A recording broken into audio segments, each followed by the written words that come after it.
대화가 나눠지는 자리라고 생각하시면 좋을 것 같고요. 오늘 정말 바쁜 일정 가운데도 여러분을 만나기 위해서 이현 배우님이 직접 이 자리에 오셨습니다. 큰 박수로 배우를 환영해 주시기 바랍니다.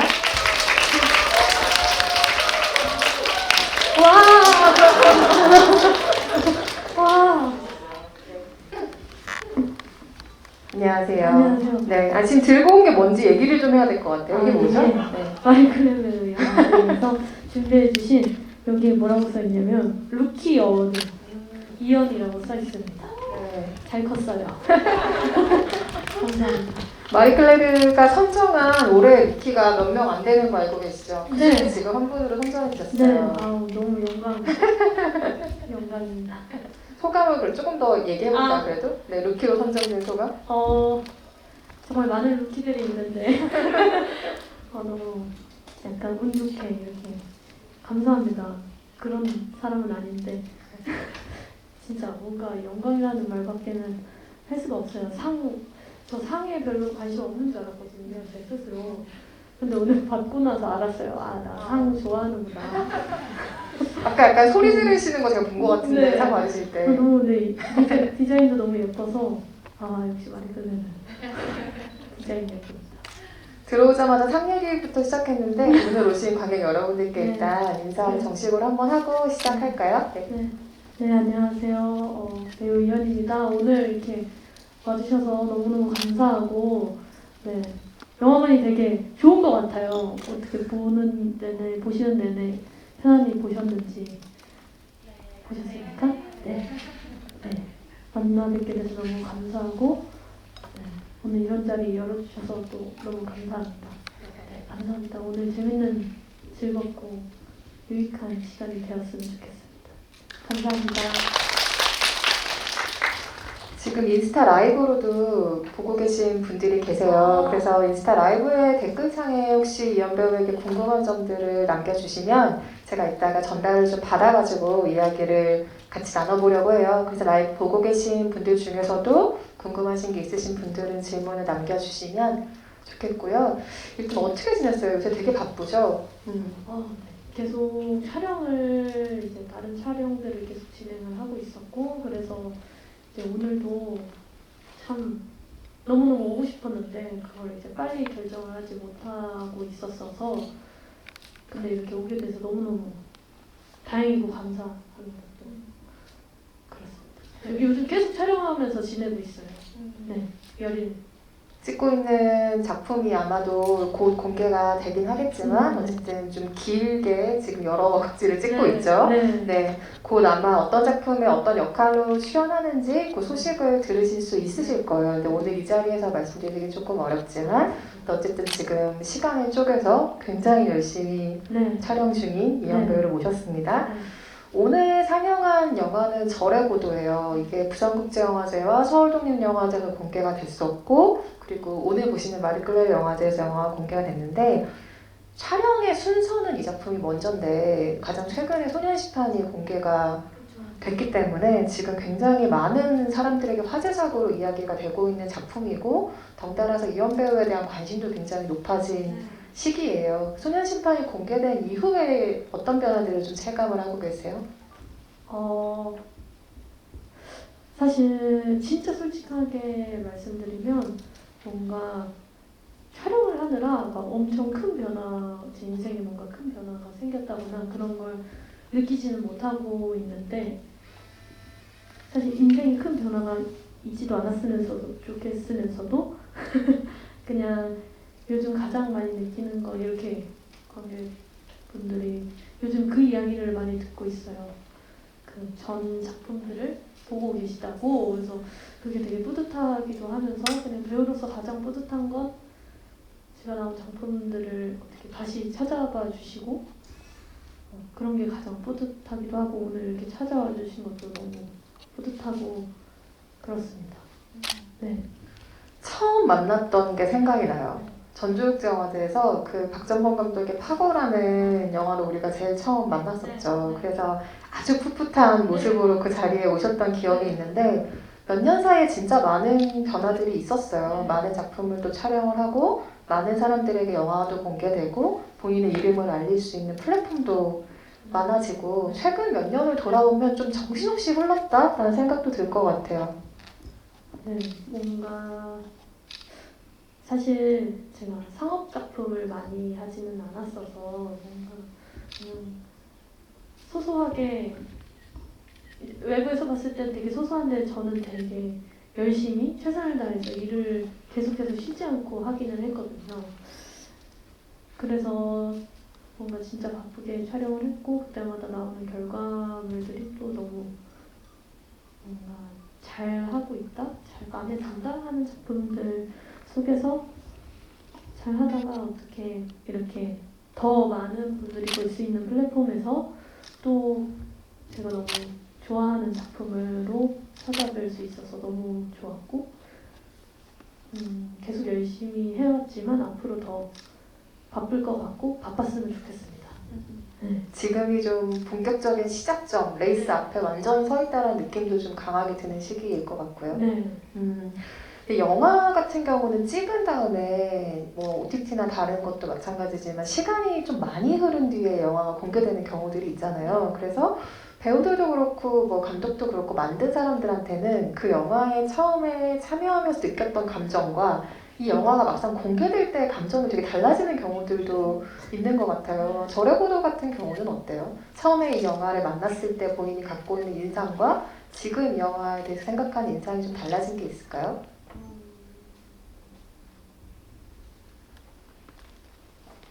영화를 찍을 때는 사실 이제 개인으로 참여를 하다 보니까 이제 절의 고도에서는 성진아 개인으로 이제 인생을 사는 걸 보여드렸고, 근데 영화가 나오면 이제 그 조합이 드디어 제 눈으로 보여지거든요. 아빠의 삶, 딸의 삶.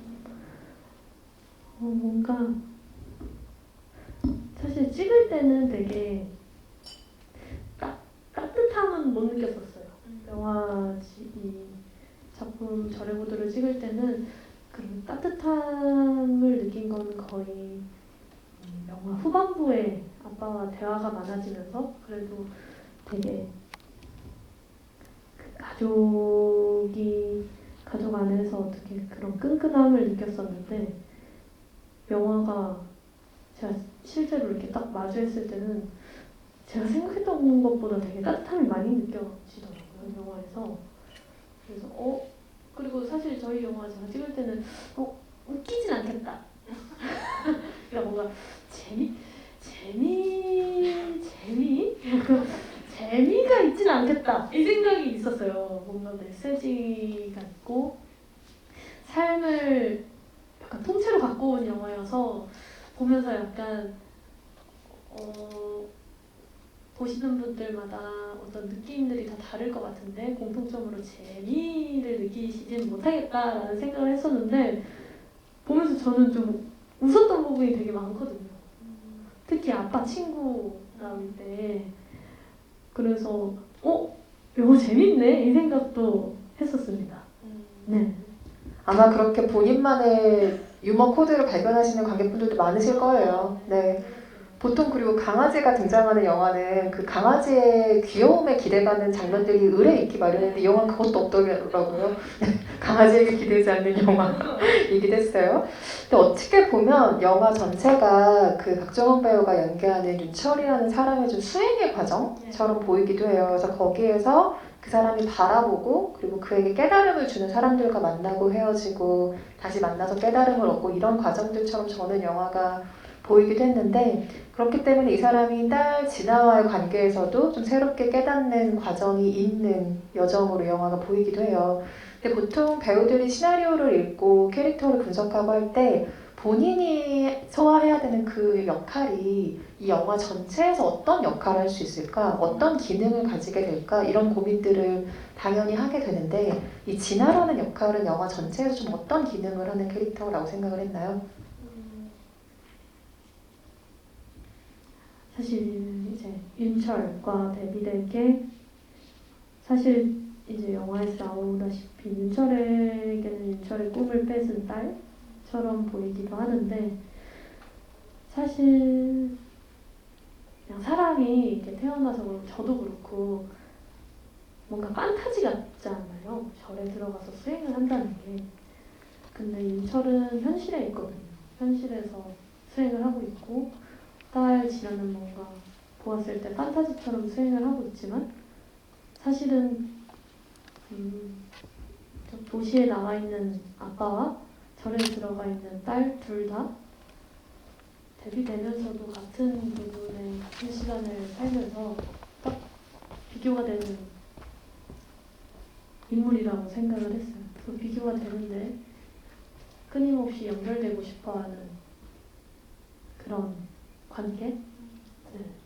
어떻게 보면 거울의 반대상 같은 느낌이기도 하고 같은 부분을 나눠 가졌지만 정말 다른 그림이기도 하고 근데 아빠와의 관계를 어떻게 가져가야 할까 진아가 바라보는 아빠가 어때야 할까 이것도 굉장히 고민을 많이 했을 부분일 것 같아요. 왜냐하면 기본적으로 기질을 닮은 사람이에요. 이 둘은 엄마보다는 아빠를 더 많이 닮은 것 같고 기질을 닮은 사람은 내가 더 깊이 이해할 수 있기 때문에 더 화가 나거든요. 더 애정이 깊어지는 관계이기도 하고 그래서 진아가 바라보는 그 아빠와의 관계를 어떻게 가져갈 것인가에 대한 이야기는 촬영 초반이나 뭐 들어가기 전에는 어떻게 이야기를 좀 나누고 정리를 했나요? 진아는 아빠도 그렇고 제가 생각하고 또 감독님이 생각했을 때도 사람을 되게 사랑하는 친구인데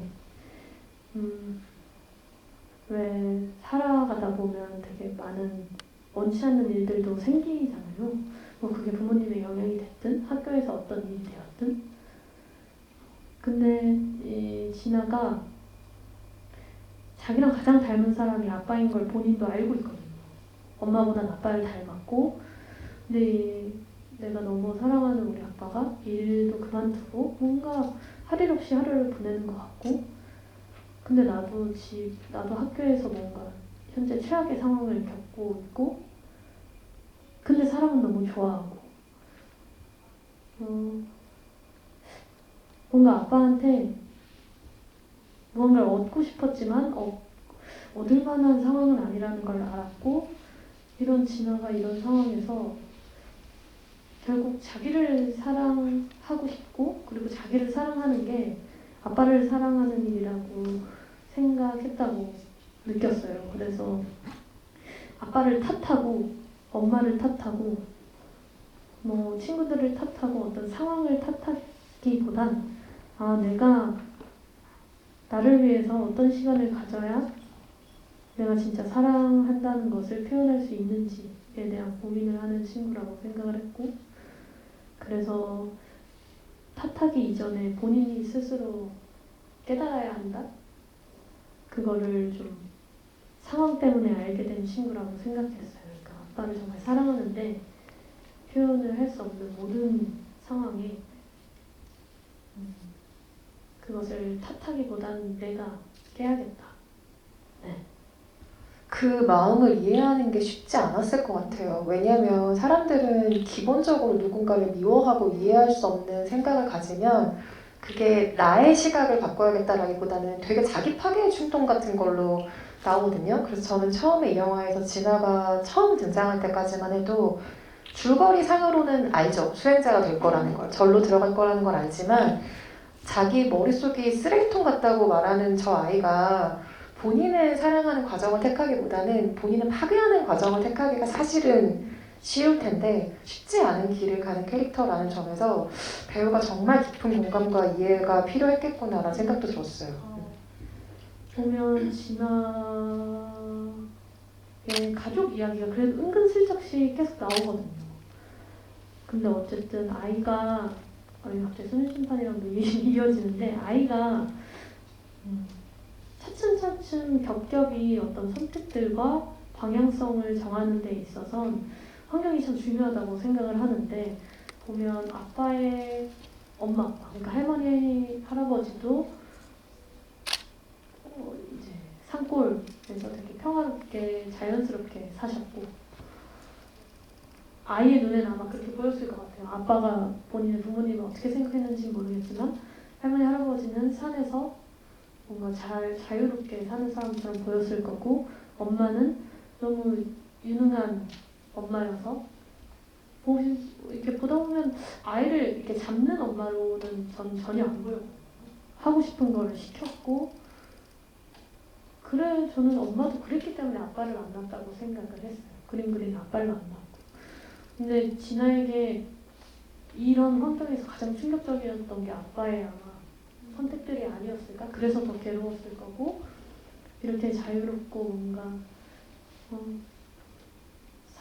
사랑은 아닌 것 같고, 자기를 이해해주고 자기의 선택에 있어서 지지를 받던 집에서 엄마 아빠가 아빠의 어떤 행동 때문에 이혼을 했고, 갑자기 학교에서는 그런 왕따 같은 상황이 생기고, 자기를 도와준다고 하던 친구의 행동은 약간 자기를 도와주는 건지 공격하는 건지 모를 그런 상황에 날 놓이게 하고, 이 모든 것들이 아마 이 친구들의 기존적인 환경에서 더 크게 느껴지지 않았을까? 근데 이 환경에서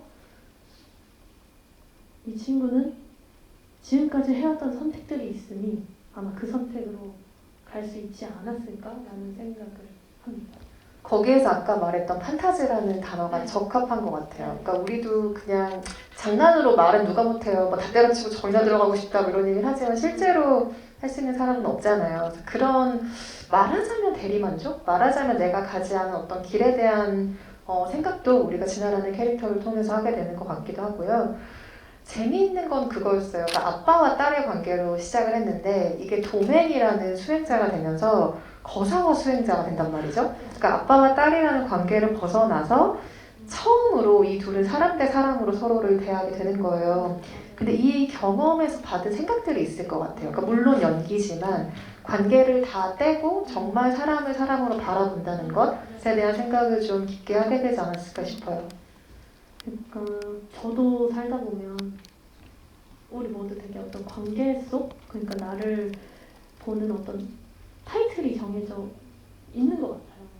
뭐 저는 배우, 그리고 여자, 누군가의 딸, 이런 게 있고, 또 누군가는 저희 엄마도 뭐 엄마, 누가 보면 아줌마, 학생, 회사원, 이런 것들이 사실은 어떨 때는 예의를 지키는 것에 되게 도움이 되지만 어떨 때는 더 오해를 할 수 있는 액자가 될 수 있다고 항상 생각을 해왔고, 특히 그게 가까운 사이면 가까운 사이일수록 오해를 좀 더 가중시키는, 사실 내 딸이라서 아니면 우리 부모님이어서 그들의 어떤 진짜 하고 싶은 이야기보다는, 그리고 뭔가 내가 말 안 해도 알 거야 라는 어떤 생각들 때문에 서로의 관계를 조금 더 계속 어긋나게 만드는 것 같다고 생각을 했어요. 우리가 그냥 서로 사람 대 사람, 특히 나이 이런 거 따지지 않고 저 사람이 뭘 느끼고 뭘 말하고 싶고 무슨 생각을 하는지 차라리 나뉘면 너무 잘 알 수도 있을 것 같은 그런 걸 저도 가끔 저희 엄마랑 느끼거든요. 도대체 저 사람은 무슨 생각을 하는 건지 모르겠다, 보통. 이런 생각을 저도 느끼는데, 이번에 이 별의고도를 찍으면서 좀 한 템포 떨어져서 생각을 해보면, 그리고 그냥 내가 여태껏 아는 사람이 아니라 그냥 오늘 새로 아는 사람처럼 그렇게 생각을 해보면, 그냥 딱 지금 이 순간에만 이 사람한테 집중을 하면 내가 아는 과거의 데이터들을 다, 그냥 과거는 과거라고 생각을 하면 오늘의 저 사람한테만 집중을 하면 저 사람이 무슨 말을 하고자 하는지 알 수 있었을 텐데 라는 생각을 하게 됐죠. 저도 뭔가 우리 모두 뭔가 무례를 많이 겪는다고 생각을 해요. 나이 때문이든 많은 것들을 통해서. 근데 어쩔 수 없다고도 생각이 들면서도 슬픈 사실인 것 같기도 하고. 결국 사실 도맨과 거사님이 아니었으면 절대 못 느꼈을 어떤 그 안에 그 감정들이 막 흐르거든요. 어떨 때는 되게 슬프기도 한데 또 어떨 때는 더욱더 서로를 배려하는 것 같고 참 필요하다라고 생각을 했어요. 그래서 결국에는 우리가 혹시 너무 슬플까봐 근데 그 슬픈 이유가 저 사람이 슬픈 얘기를 해서가 아니라 아 내가 이 사람을 너무 몰라줬구나라는 걸 혹시 이미 알고 있는데 그거를 스스로 인정하기 싫어서 더욱더 모르는 척을 하고 있진 않았나? 라는 생각을 했죠. 대부분 그렇죠. 슬프고 이 사람을 이해하지 못하는 내가 슬프고 이해를 받지 못한 저 사람도 슬프고 항상 그런 관계 속에서 좀 헤매기도 하는 게 관계라는 것 같은데 지금 얘기하는 거 듣다가 저는 조금 엉뚱하게 생각이 번졌어요. 아, 이 배우는 혹시 캐릭터를 대할 때도 그런 마음으로 대하고 있는 게 아닐까? 그러니까 나와 캐릭터와의 관계를 떼고 그냥 무언가 좀 더 그 이상의 것을 보려고 하기 때문에 지금까지 맡아온 역할들을 하지 않았을까라는 생각이 들었어요. 왜냐하면 그냥 일반적으로 아주 쉽게 이연 배우에 대한 것들을 생각을 할 때 아니 나이가 생각보다 많은데 자꾸 청소년만 해. 여기서도 10대잖아요. 아직 20대가 되기 전에 19살 연기를 했고 그리고 뭐 구체적으로 말할 수 없지만 지금 찍고 있는 것도 어쨌든 연령대가 어리고 그리고 뭐 소년심판을 말할 것도 그 13살이 웬 말이에요. 그래서 이런 것도 마찬가지고 그래서 어쩌면 그게 그런 생각들을 하지 않기 때문에 할 수 있는 선택들이라는 생각도 들거든요. 네, 맞아요. 그러니까 분명히 저 학생 때도 그랬고 제가 어린 거 모르거든요. 그래서 어리다고? 내가 뭘 어려 짜증나 죽겠네? 어리대 그런 생각이 그러니까 어쨌든 한 사람으로서 이 세상에 태어나서 내 나이가 몇이든 이 순간을 최선을 다해서 살고 있다고 생각을 해요. 혹여 갓난아이라도 열심히 울고 열심히 먹고 열심히 싸고 약간 어쨌든 최선을 다해서 이 순간을 살려고 하는데 어쨌든 보여지는 것에 있어서 외적으로 모든 것이 생경하고 처음이고 경험이 없다 보니까 되게 뭐라 그럴까요?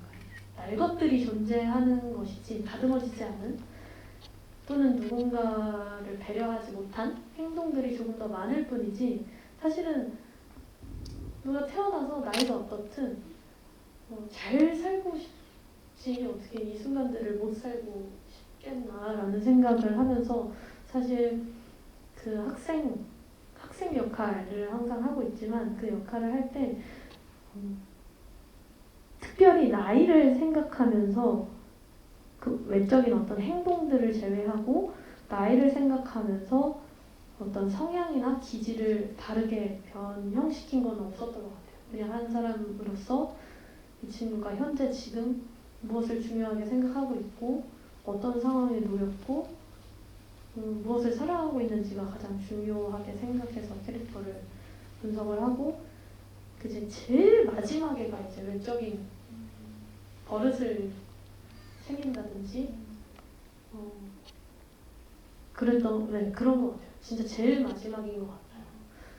그리고 학생을 할 수 있었던 것도 이제 외모 덕분인 것도 있는 것 같고 본래 나이보다 좀 어려 보인다는 소리를 의도치 않게 듣고 있으니까 그래서 사실 좀 더 편안하게 할 수도 있는 것 같기도 해요. 만약에 제가 누가 봐도 28살처럼 생겼는데 학생 역할을 해야 한다고 하면 아마 저도 뭔가 더 꾸며낼 수도 있었을 것 같아요.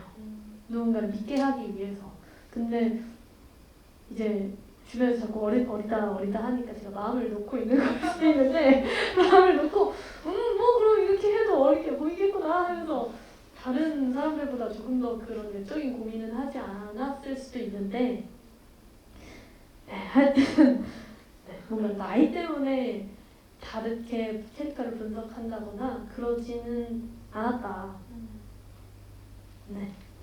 그 연장선에서 보면 절의 고도에서 머리를 민 것도 마찬가지죠. 어쨌든 이거는 외형에 대한 얘기니까. 근데 예전부터 배우들이 삭발을 하면 그건 늘 화제였어요. 그러니까 흔히 있는 일은 아니니까요.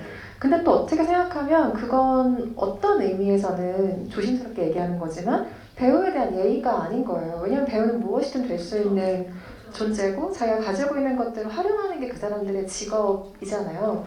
그렇기 때문에 머리를 밀었대. 어떻게 그렇게 대단한 일을 할 수 있죠? 라는 질문은 사실은 배우들의 역할을 너무 한계에 짓는 거라 생각을 저도 해요. 어떻게 보면 좀 당연히 해야 하는 일이라고 생각했을 수도 있을 것 같고요. 이 영화를 택할 때는. 그래도 많은 분들은 궁금하실 거예요. 혹시 그게 어렵진 않았는지, 뭐 많은 고민이 필요하진 않았는지, 승능녀의 길로 가는 수행자 역할을 하기 위해 외적인 아주 큰 부분들을 감당해야 한다는 것에 대해서. 아니 오늘 저기 저희 PD님도 앉아 계신데 미팅했던 때가 기억이 나요. 근데 만약에 제가 머리를 안 밀고 이 역할을 하고 싶었다고 했으면 저는 정말 하면 안 됐었던 사람인 것 같아요. 그러니까 기자님 말씀하신 대로 이 역할은 머리를 밀어야 했고 그게 맞았고 그러면은 밀어야 된다고 생각을 했기 때문에 제가 지구에서도 저번에 말했던 것 같은데 뭔가 이 배우라는 직업을 선택한 후로 사실 머리를 넘어서 제 몸부터 그냥 발끝까지 제 것이 아니라고 생각한 지가 너무 오래돼서 그래서 이제 역할에 따라서 필요하면은 모든 것을 할 수 있어야 하고 근데 이 역할을 하는데 이것은 하기 싫어. 왜냐면 내 이미지 때문에 이건 하기 싫어라고 하면 그건 제 거가 아니라고 생각을 해요. 너무 당연한 거라서 어렵지 않았고 어려웠다면 이제 주변 사람들을 설득하는 게 좀 어렵고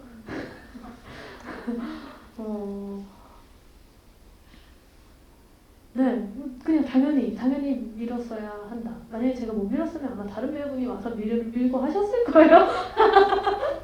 네 근데 아마 저는 대한민국에 많은 그냥 대부분 모든 배우분들이 이 역할을 하겠다고 마음 먹으셨으면 다 미셨을 거예요. 저는 그렇게 생각해요. 너무 당연한 거라서. 그렇죠. 배우들은 사실 늘 준비된 존재들이에요. 그렇죠?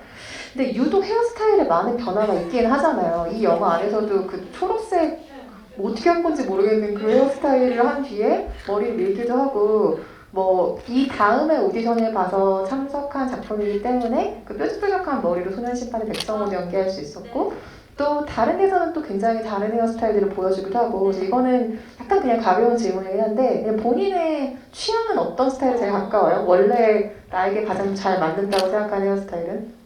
갑자기 저 취향을 잃은 지 너무 오래됐구나라는 생각이 아주 확 들었어요. 모든 게 내 것이 아니라서? 내 것이 아니라서 난 내가 어떤 머리를 하는 걸 좋아했지? 라는 생각이 갑자기 그러게요. 저는 어떤 머리를 하는 걸 제일 근데 저가 되게 사실 이제 작품할 때나 이렇게 아름다운 모습을 보여드릴 때 아니면 제가 지금 아름답다는 건 아니고요. 오셨으니까 약간 아름답게 해야 하기 때문에 아름답게 이제 샵에서 메이크업도 하고 머리도 하고 했지만 이럴 때가 아니고 제가 진짜 자연인처럼 하고 다녀서 저는 약간 내추럴한 걸 원래 되게 좋아해요. 그래서 아마 가장 머리에 손 안 대도 되는 스타일을 좋아했을 것 같아요. 아마 그렇게 치면 그냥 단발머리? 그냥 머리 감고 이렇게 털고 사실 쇼컷 그러니까 쇼컷이 사실 손이 진짜 많이 들어요. 조금만 시간이 지나도 머리가 지저분하게 보여서 거의 2주에 한 번씩 샵을 가야 되고 막 돈은 2배로 들고 막 신경도 2배로 쓰고 막 근데 차라리 머리가 조금 이제 단발 정도 되면 좀 길렀다가 거지존이네 하면서 이렇게 자르고 머리도 이제 말리고 또 너무 길면은 머리 말리는 게 너무 오래 걸리잖아요. 머리 오래 그렇죠. 근데 진짜 귀찮은 사람은 네, 사실 그쵸. 길러요. 아무것도 안 하고 싶기 때문에 기르는 거죠. 그리고 막 머리도 근데 또 쇼컷의 장점은 머리를 말릴 때 진짜 빨리 마르니까 이런 시간이 길었기 때문에 또 긴 머리 하라 그러면 머리 말리는데 또 세워라 내워라 할 테니까 또 그것도 싫을 것 같고 그래서 그냥 앞머리도 없고 그냥 단발? 네 그게 좋은 것 같아요. 근데 지금 얘기를 들으면서 제가 또 재밌다고 생각한 건 뭐냐면 본인의 외적인 가지고 있는 조건들에 대해서는 내 것이 아니다. 작품에 뭔가 맞추는 어떤 트랜스포머 같은 존재다라고 생각하는 경향이 지금 있는 거잖아요. 하지만 배우라는 직업은 본인에 대해서 굉장히 잘 알아야 되는 직업이긴 하거든요. 그래서 이게 외향은 내 것이 아니지만 내면으로는 나의 취향과 내가 좋아하는 것들과 내가 사랑하는 것들, 내가 싫어하는 것들, 세계와 나의 관계 이런 걸 생각하는 그게 계속 부딪히겠네요. 그러니까 내 것이 아닌 뭔가 너무나 내 것이어야 하는 마음과. 사실 연기를 시작하면서 조금 더 그것에 대해서, 그러니까 저에 대해서 공부를 더 많이 하고 있는데 결국 저는 저를 아는 것이 캐릭터를 아는 거라고 생각을 하는데 그래서 되게 좋아하고 덜 좋아하고 좋아하고를 좀 많이 알아가고 있고 그리고 근데 이것이 결국 다 사람한테 치중되는데 약간 먹을 거나 이런 것보단 제가 어떤 사람을 더 좋아하고 어떤 관계를 제가 되게 편안하게 생각을 하고 어떤 관계가 불편하고 이 사람한테는 내가 왜 이렇게 불편함을 느끼지? 이런 것에 대해서 되게 좀 디테일하게 스스로에게 계속 질문을 하는 것 같아요. 그러다 보니까 뭔가 저항성이 아니라 뭐지 인내심도 더 길러지고 왜냐면 불편한 사람이랑 있는데 제가 뭔가 얻어야 할 것도 없고 뭔가 스스로 생각하는 것도 없는데 그냥 계속 불편하면 이 자리에 빨리 뜨고 싶어서 빨리 가거든요. 근데 이제 어떻게든 이 자리에서 뭔가 찾아내는 거죠. 내가 지금 왜 이렇게 불편하지? 뭐지? 뭐가 이렇게 불편한 거지? 하면서 결국 이 모든 것이 제 인생에 저한테 불편함을 줬든 저한테 너무 친절했든 어떤 내가 너무 좋아하는 사람이든 내가 또 별로 좋아하지 않았던 사람이든 이 모든 저의 기억이 연기에서 다 나오더라고요. 그렇기 때문에 저를 되게 잘 알려고 노력하고 특히나 저는 어떨 때 되게 친절한가? 또 어떨 때 내가 화가 나나? 어떨 때 슬프니까? 어떨 때 무언가를 되게 좋아하나? 이런 거를 되게 좀 계속 찾아내고 있고 계속 찾고 있어요. 그리고 이제 계속 일을 하면서 느끼는 건데 이 현생이 되게 바쁘잖아요. 바쁜 현생을 이렇게 막 살아가면서 모두가 이제 뭐 다들 바쁘니까 근데 이럴 때일수록 뭘 하나를 해도 제가 좋아하는 걸 해야 되겠더라고요. 제가 좋아하는 것들도 틈틈이 잘 채워놔야 그 잠깐의 시간이 저한테 위로가 되어서 또 다시 일을 하게 만들고 그것이 또 다른 사람들을 대할 때 조금 더 친절함의 동기가 되기도 하고 그래요. 한편으로는 배우에게 주어질 수 있는 한계 혹은 뭐 캐릭터가 가지고 있는 사회적인 제약 이런 것에 대해서도 굉장히 경계 없이 넘나드는 배우로 지금 자리매김을 하고 있다는 생각이 들어요. 혹은 용기 있게 도전하는 사람일 수도 있겠죠. 뭐 매 작품에서 뭐 다 그런 건 아니겠지만 예를 들면 아까 언급했던 파고라는 작품도 저는 배우에게 되게 용기가 필요한 역할일 수 있다고 생각해요. 왜냐하면 그 사람이 살아가는 방식을 윤리적으로 이해할 수 없는 방식일 수도 있기 때문이죠. 성남으로 그 마을 안에서 어쨌든 살아가는 사람이니까요. 그리고 누군가에게는 담쟁이에서 연기하는 역할이 받아들여지지 않을 역할일 수도 있을 거고요. 누군가한테는 그게 편견으로 적용할 수 있는 역할일 거고요. 소년심판에서는 이게 젠더의 경계까지 넘어버린 상황이잖아요. 그래서 본인의 의식적인 선택들은 아니었을 수도 있겠지만 경계를 넘나드는 일 혹은 뭐 한계 없이 무언가에 도전해보는 일 이게 연기를 선택할 때 중요한 기준이 되기도 하는 것 같아요. 우선 이게 또 재밌는 것 중에 하나인데 제가 머리끝부터 발끝까지 약간 이제 제 것이 아니라고 생각하는 것처럼 사실 저도 이제 성별까지 놓은 것 같아요. 그러니까 보이는 것에 있어서. 근데 배우는 또 그래야 된다고 생각하는 면이 어느 정도 있는 것 같아요. 뭔가 여자 역할이든 남자 역할이든 할 수 있으면 그리고 그렇게 보일 수 있으면 그거에 맞춰서 해야 하는 게 맞다고 생각을 하고 제가 작품을 선택할 때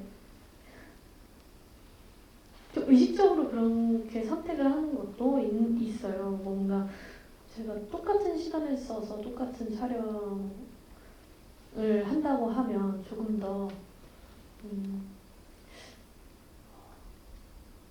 필요한 이야기들을 하고 싶다. 왜 바꿀 수 있는데도 바꾸지 못하고 있는 것들이 있으니까 그런 것을 좀 아예 모르는 사람들이 너무 많으니까 저는 파고를 찍을 때도 그게 결국 좀 노예처럼 있는 상황이었는데 그런 섬에 있는 노예라고 불려지는 일들이 한국에서도 꽤나 일어나고 있었거든요. 저도 뭐 기사로도 많이 봤고 근데 그것이 우리 피부로 너무 닿지 않았기 때문에 저 포함 이 기사만 보고 그런 일이 있었어 하고 넘어가잖아요. 근데 그런 것들이 우리가 너무 공감해가지고 막 과몰입해서 막 이걸 원하는 것은 아니지만 조금 더 진짜 한 겹이라도 조금 더 피부에 닿을 수 있는 이야기들이었으면 좋겠다라는 생각을 해요. 사실 메신저의 역할을 하고 네, 싶은 거군요. 네. 소년심판도 그랬고 전쟁이도 그랬고 근데 결국 이런 선택들이 저를 위한 선택들이기도 한 것 같아요. 뭔가 연기를 하면서 저도 어쨌든 캐릭터를 분석을 하고 그 상황들을 함께 하면서 제가 좀 자라나거든요.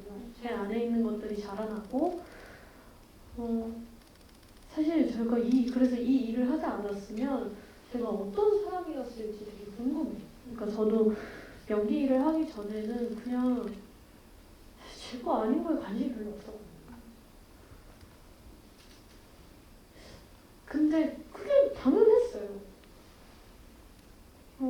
근데 당연하면서도 어느 정도 계속 무언가에 대해서 말하고 싶었던 마음이 있었는데 그 말하고자 하는 게 절대 표현이 안 되는 뭔가 말도 못하고 글도 못 쓰고 음악을 한다고 하는데 음악도 못하고 막 이러니까 아무것도 저의 마음에 이 사회에서 느끼는 어떤 힘듦과 뭔가 굴러가는 것에 대해서 무슨 외침을 말을 못하겠는 거예요. 이러다가는 악플만 달게 생긴 거죠. 뭔가 불만들을 막 기사가 뜨면 도대체 세상은 왜 이런 식인 거야 라고 악플만 달게 생긴 달아본 적은 없지만 그 정도로 이제 마음이 막 이렇게 썼다가 아이고 그러면서 지우고 이게 결국 이게 욕구불만처럼 뭔가 외치고 싶은 게 난 큰 사람이구나를 계속 느껴왔었는데 결국 저도 이제 연기 생활을 오래 하고 싶으니까 어떤 동기를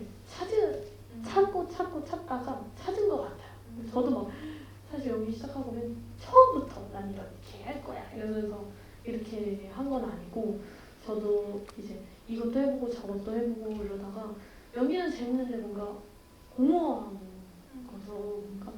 그러니까 연기 너무 재밌다. 사람들 너무 좋아하니까 현장에서 사람들 만나는 것도 재밌고 뭔가 어떤 시간 동안 내가 어떤 것에 몰입할 수 있다는 것도 너무 즐겁고 참 재밌다. 그때 진짜 생각 없이 연기했거든요. 그냥 연기하는 게 너무 재밌어서 캐릭터 없고 뭐고 상관없이 그냥 주어진 것을 할 때도 있었는데 근데 그렇게 하다 보니까 그 순간이 끝나면 공허함이 찾아오는 거예요. 그래서 이렇게 하다 보면 이것도 얼마 못하다 끝나겠는데 난 생각보다 참 참을성이 없는 사람이구나. 생각보다 참 나에게 동기가 필요하고 재미가 필요한 사람인데 이걸 오래 할 거면 오래 할 수 있는 것들을 내 안에서 남이 이렇게 하면 오래 할 수 있을 거야 저렇게 하면 오래 할 수 있을 거야 라는 그 조언을 떠나서 내가 무엇을 진짜 원하는지, 만약에 연기가 아니었어도 내가 정말 무엇을 원하는지에 대해서 생각을 하다가 아, 이것이 나의 동기의 하나가 되겠구나 라는 생각으로 그런 선택들을 하게 됐어요. 앞으로 연기를 하는 걸 지켜볼 때 뭐 매 순간 그렇게 우리가 분석하면서 보진 않겠지만 그래도 우리한테 어떤 얘기를 들려주고 싶어서 이 역할을 했겠구나 혹은 이 작품을 선택했겠구나를 생각하게 될 것 같아요. 지금 얘기하는 걸 들어보니까 지금 단계에서는 절대로 할 수 없을 것 같은 어떤 작품도 있나요? 그게 어떤 나의 도덕적인 관념과 부딪히든 뭐 어떤 나의 한계와 부딪히든 이 역할 혹은 이런 작품만은 난 지금은 못할 것 같아 라고 생각하는 게 혹시나 있을까요? 우리가 있을 거예요. 설득되지 않는 작품도 있을 수 있잖아요.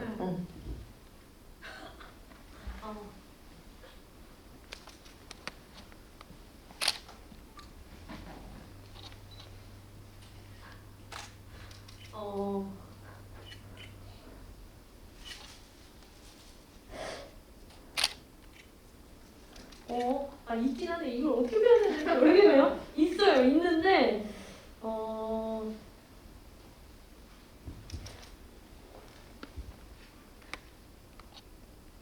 그래서 저는 캐릭터들이 제가 막 주연 이렇게 가리면서 뭐지 작품 하는 사람은 아니거든요. 그냥 그 메시지에 따라서 어떤 역할이든 하고 뭐 악역이든 뭐 호감 캐릭터든 비호감이든 다 하는데 뭔가 저는 영화를 인생이라고 생각하는데 제가 하는 캐릭터가 만약에 영화를 위해서 그냥 보여주기식 캐릭터면 못할 것 같아요. 그러니까 뭐라고 해야 되나? 어떤 영화의 이미지를 위해서 쓰이는 캐릭터? 이게 뭐라고 해야 될까? 진짜 어렵다.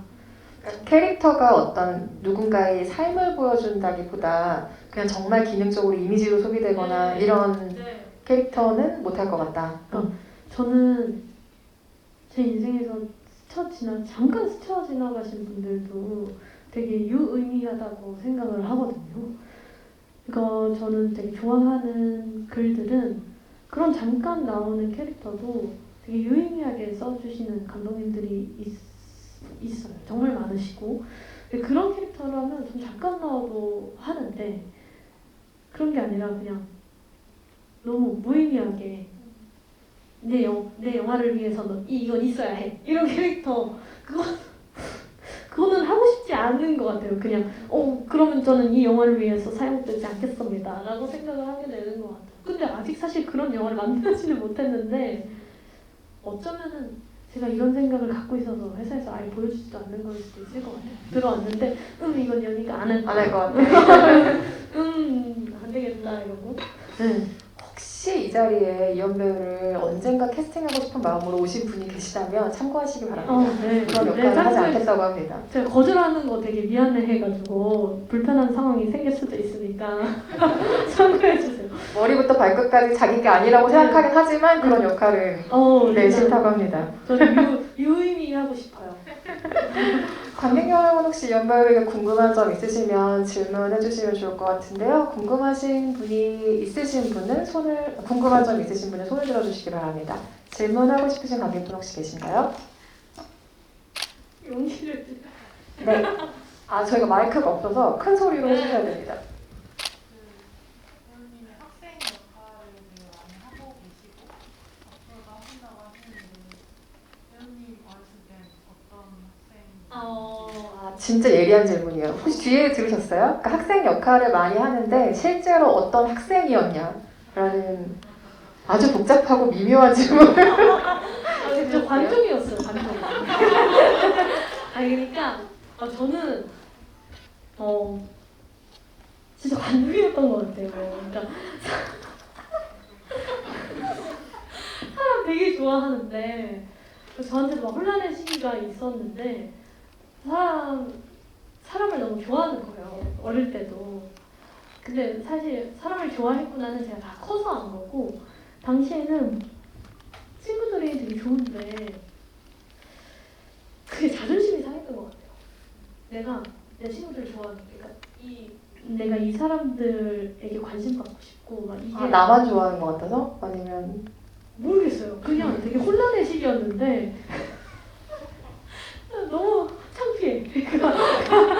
하나 애들이 너무 좋은 거예요. 그냥 너무 다들 친하게 두루두루 지내고 싶고 지나가면서 막 안녕 오늘 어땠니? 이러면서 막 묻고 싶고 막 그냥 다 날 알았으면 좋겠고 다 너무 좋아하고 그냥 다들 행복했으면 좋겠고 이런데 이런 마음을 갖고 있는 제가 좀 자존심이 상하는 거예요.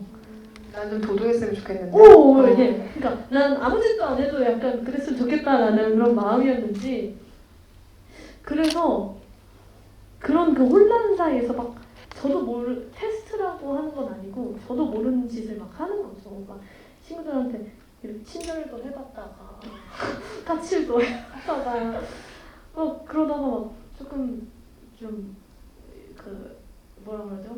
좀 이쁜 친구들이 이렇게 인기가 많잖아요. 그 친구들이랑도 놀아봤다가 그 친구들한테 이제 까여도 받다가 같이 못 놀겠네 이러면서 까여도 받다가 선생님한테도 혼나봤다가 저는 너무 감사한 게 제가 그렇게 관심을 받고 싶어 하니까 이쁜 친구들이랑 놀려고 되게 노력을 했던 친구였어요. 근데 결국은 약간 이용당하듯이 놀다가 약간 버려지듯이 버려지고 근데 또 사람이 또 되게 그 끈기가 있어서 버려져도 또 다른 친구들이랑 또 재밌게 놀고 약간 이런 스타일?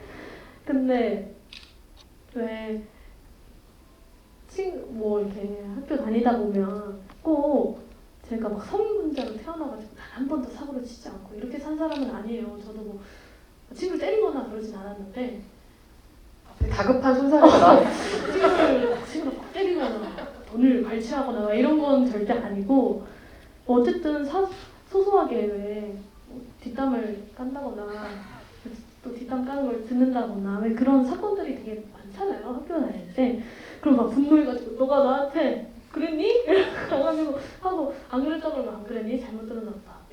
다음부터 그러지 말아줘. 이러고 가고 약간 그런 사건들은 언제나 있었어요. 제 학창 시절에서도 저도 그런 순간들을 겪으면서 뒤에서 남의 얘기하면은 이렇게 되는구나.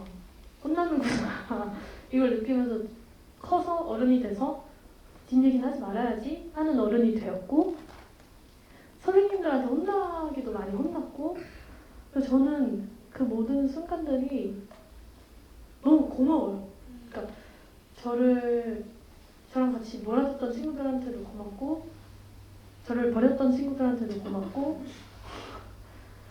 저를 혼내줬던 선생님한테도 고맙고 왜냐면 그러니까 되게 애매한 선에 놓여져 있었던 것 같아요. 근데 이 애매한 선에서 좋은 친구들이 잡아주지 않았다면 그리고 좋은 선생님이 저를 혼내지 않았다면 아마 최악이 됐었을 수도 있었겠다. 이불킥하는 사건 사고들이 있었을 수도 있었겠다라고 생각을 해요. 왜냐면 그런 사건 사고들에 제가 노출 안 됐었던 건 아니거든요. 까딱하다가는 그랬을 수도 있었을 것 같은 인물이에요.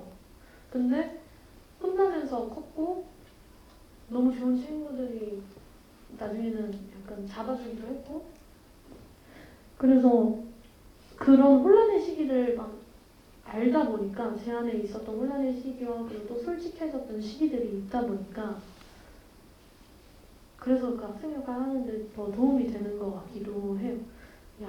너무 길었지만 학교 때는 관종에 애매한 선을 타고 다니다가 학창 시절에 많이 혼나면서 좋은 어른이 되려고 노력하는 그냥 보통의 학생이었다? 진짜 보통의 사람? 보통의 학생? 혼란의 시기를 겪었던? 근데 저도 학교 다닐 때 학교가 전부인 줄 알았거든요. 약간 그래서 그 학생 역할을 할 때 그 마음이 너무 이해가 돼요. 나한테 너무 큰 일이고 진짜 세상이 무너지는 줄 알았거든요. 뭔가 잘못되면. 네. 간은 되게 작은데 관종이었어요. 네, 하지만 사면에 나올 정도의 어떤 일을 절대 하지 않는. 네. 네, 질문 있으신 관객분 중 하나만 더 받아볼까요? 네. 두 가지 드리고 싶은데 일단 첫 번째로 가벼운 질문인데 MBTI가 궁금해서 네, 그거 궁금하고요. 두 번째는 그 말씀하실 때 캐릭터를 아는 게 곧 나를 아는 과정이라고 하셨는데 그렇다면은 절의 고도 또는 그 이전 작품들에서 좀 더 나를 발견한 순간들이 또는 부분이나 장면이나 그런 게 있었는지 그래서 더 표현하고 싶은 장면 기억나는 게 있으시면 네, 듣고 싶습니다. 요즘 MBTI 피해갈 수 없어요. 네. 시원하게 공개해 주시죠. 저는 ENTJ 아니면 ENFJ가 나오는데 일 안 할 때는 MFJ가 나오기는 해요. 평화로운가 봐요. 아무도 나를 약간 까칠까지는 아니고 아무도 나를 약간 일하게 하지 않으니까 평화롭게 지내야 되는 FJ가 나오는데 요즘처럼 일하고 일할 때는 ENTJ 그러니까 지금은 아마 ENTJ인 것 같아요.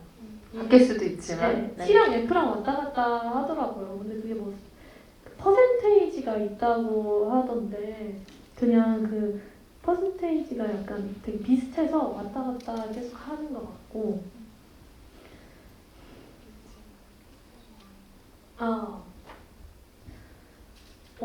진짜 매번 그걸 매번 찾는데요. 매번 느끼고 매번 성장을 하는데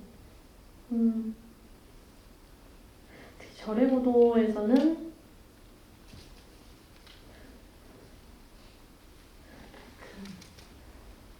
제가 항상 안 하려고 하는 것 중에 하나인데 저 남 탓하는 걸 스스로도 싫어하고 또 안 하려고 노력을 하면서 살고 있어요. 그러니까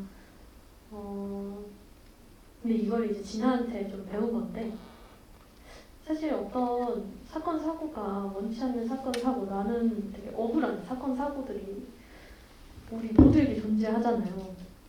근데 나를 위해서 그 상대를 위해서가 아니라 진짜 나를 위해서는 그 모든 일들이 다 나를 위한 일이라고 생각을 해야 하는 것 같아요. 결국에는. 그래서 남 탓을 하지 않고 이 상황에서 약간 땅을 뚫고 나오듯이 누가 덮어놓은 흙을 어떻게 하면 뚫고 나올까 하는 그 뭐라 그럴까 싸우는 걸 뭐라고 하지? 이렇게 밀어내는데 난 이렇게 밀어내는 이렇게 말을 못해서 연기하는 것 같은데요. 한시간째 얘기하고 계신데 뭘 말을 못해요.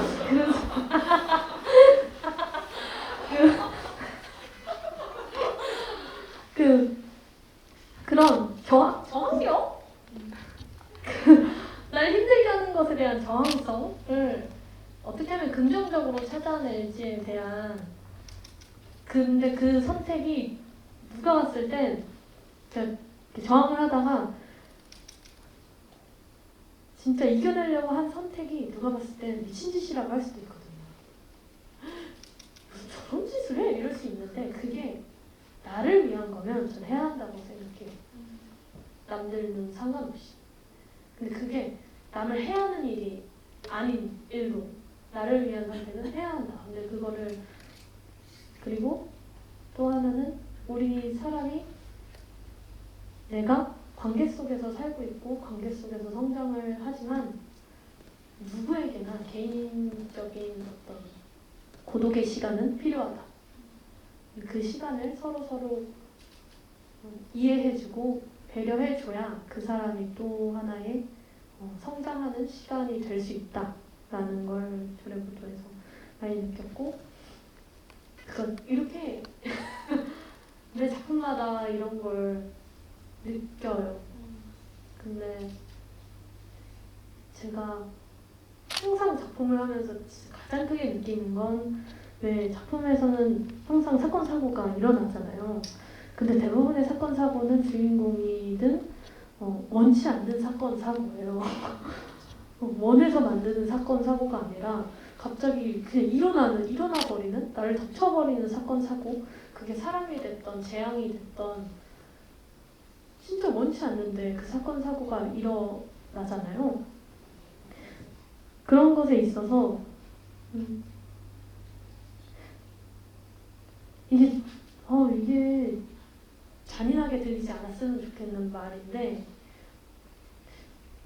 사람한테 받은 상처를 이야기할 때, 어떤 상황에 받은 상처를 이야기할 때 제가 항상 찾는 해답은 상처 준 사람은 생각하지 않는 것 같아요. 그러니까 상처 준 사람에 대한 생각은 일절 지워버리고 그냥 이 상황이 나한테 지금 주는 메시지가 무엇인지를 찾게 되는 것 같아요. 근데 이게 연기할 때도 똑같은 것 같아요. 그냥 얘가 나한테 상처 줬지. 얘 너무 밉네. 이걸 어떻게 해야 되지? 너무 나한테 상처 줬어. 그래서 그 상대에 대한 생각을 계속하면 저만 계속 괴로워지는 거예요. 나만 너무 힘들고 계속 앞으로 못 나가고 저만 계속 그 상황에, 그 순간에 갇혀 있어요. 근데 그 친구는 저한테 상처 준지도 모르고 이미 훨훨 날아갔죠. 그 상황에서 계속 저 혼자 고통받고 저 혼자 계속 저기 떨어져 화를 계속 내 심장에 찌르면서 계속 아파하잖아요. 근데 그거가 그 생각도 해봤어요. 그래서 이 화를 빼서 나한테 화를 던진 사람한테 꽂으면 내가 행복해지나? 아니. 그럼 결국 또 계속 거기서 멤버가 인피니트처럼 계속. 근데 이게 사실 이 내용이 작품이거든요. 모든 작품은 계속 이 얘기를 한다고 생각을 해요. 어떤 상황이 생기고 이 상황에서 빠져나오는 순간들을 계속 작품으로 접하고 있거든요. 근데 계속 다른 이야기를 하지만 결국엔 계속 같은 맥락이다. 어떤 상황에서 누군가를 심각하게 막 복수도 해봤다가 근데 결국에는 그 복수를 하다가 피폐해졌다가 다시 나를 찾는 과정. 뭘 했다가 다시 나를 찾는 과정. 어떤 상황에서 또 나를 찾는 과정. 이게 계속 반복된다고 생각을 해요. 그래서 계속해서 저도 그런 것들을 배워가고 있어요. 어떻게 저도 막 바로 빠져나올 수 있는 방법을 저 스스로도 찾은 건 아니지만 저를 덮치는 어떤 사건들에 있어서 어떻게 하면 조금 더 빠르게 그 다음 템포, 다음 성장을 위해서 이 사건들을 이용할 수 있을지를 생각을 하는 것 같아요. 뭔가 그냥 덮어놓는 게 아니라 이 사건이 일어난 거는 진실이잖아요. 일어났잖아요. 뭐 일어났는데 너무 괴로워서 이건 안 일어났던 일이야. 이러면 또 너무 약간 현실과 멀어지는? 근데 이 상황이 일어났고 그럼 이 사건을 어떻게 이용을 할지를 근데 그게 나를 위해서 어떻게 이용을 해야 내가 또 다음 사람들을 위해 내 사람들을 위해 진짜 나를 생각해주는 사람들을 위해 그리고 나를 위해 다시 일어날 수 있을까? 아니면 조금 더 성장할 수 있을까? 내가 여기서 뭘 배웠을까? 라는 생각을 매 작품마다 하는 것 같아요. 다음 작품에서는 또 지금 얘기한 게 어떤 식으로 발현이 될지 저희가 또 기대를 해보면 좋을 것 같고 사실은 저희가 주어진 시간이 진짜 끝났는데 그 인스타 라이브에 앞으로의 계획을 물어보신 분이 있어서 끝인사 겸 그 앞으로의 계획도 좀 간단하게 얘기해 주시면서 자리를 마무리하면 좋을 것 같아요. 네. 우선 오늘 1시간이었나요? 네, 1시간 동안 함께 해주셔서 너무너무 감사하고 뭔가 재밌으셨는지 좋으셨는지 모르겠지만 전 재밌었어요. 오랜만에 말을 너무 많이 해서 너무 재밌었어요. 관종이라고 하니까 관심 좀 많이 주세요, 여러분. 아니야. 저 도전하니까요. 관심 좋아요. 네, 관종이니까. 그래서 앞으로 계획. 머리가 하얘졌어. 근데 전 너무 재밌었고요. 이렇게 저한테 관심 가져주셔서 너무 감사하고요. 그리고 너무 감사하고 마이클레는 너무 감사하고 이렇게 관심 받을 수 있는 상황 만들어주셔서 너무 감사하고 앞으로의 계획은 관심 많이 받는 일을 하려고요. 장난이고 앞으로의 계획은 계속해서 작품으로 찾아뵈려고 진짜 많이 노력을 해야 될 것 같아요. 제가 그러니까 막 뭐 작품이 제가 가만히 있는다고 찾아오는 건 아니니까 제가 최선을 다해서 또 배우로서 제 자리에서 또 열심히 많은 작품들로 찾아뵙는 게 되게 저도 뜻깊고 보시는 분들도 되게 좋아하시는 것 같아요. 뭔가 다른 것들로 찾아뵙는 것보단 작품으로 찾아뵐 수 있도록 더 제 자리에서 최선을 다하겠습니다. 앞으로 작품이 나올 거예요. 열심히 촬영을 하고 있으니까 아마 올해 나올 거예요. 언제인지 말씀드릴 수 없어요. 그러니까 앞으로 많이 기대해 주시고 그리고 전해보도도 개봉을 하겠죠, 피디님? 네, 피디님 고개를 숙이시니까 전해보도 개봉할 거예요. 그때 또 보라고 또 보실 수 있으면 또 보시면서 또 얼굴 뵈면 좋을 것 같습니다. 네, 감사합니다. 네, 큰 박수 부탁드리고요. 마리텔 정원님 보이시는 분들께 감사합니다.